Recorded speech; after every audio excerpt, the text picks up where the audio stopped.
Est-ce au tour de l'Allemagne, du Luxembourg et des Pays-Bas de perdre leur triple A? Possible, l'agence Moody's a placé hier soir ces pays sous perspective négative.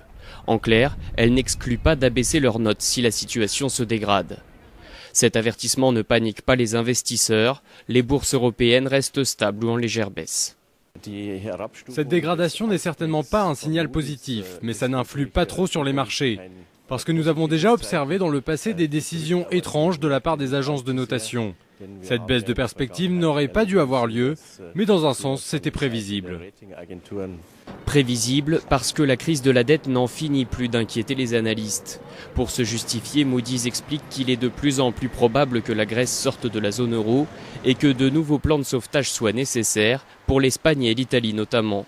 De tels événements pèseraient sur les pays les plus solides. Le fait qu'il y ait une mise sous surveillance négative de l'Allemagne, c'est simplement le fait de comprendre que si les pays de l'Europe sont dans une difficulté plus grande, eh bien, il y aura un coût pour l'Allemagne et que ce coût viendrait déstabiliser les finances publiques allemandes. Pour le moment, l'Allemagne reste parmi les États considérés comme les plus solvables. Le ministre des Finances allemand assure que son pays continuera d'être, je cite, l'encre de stabilité dans la zone euro.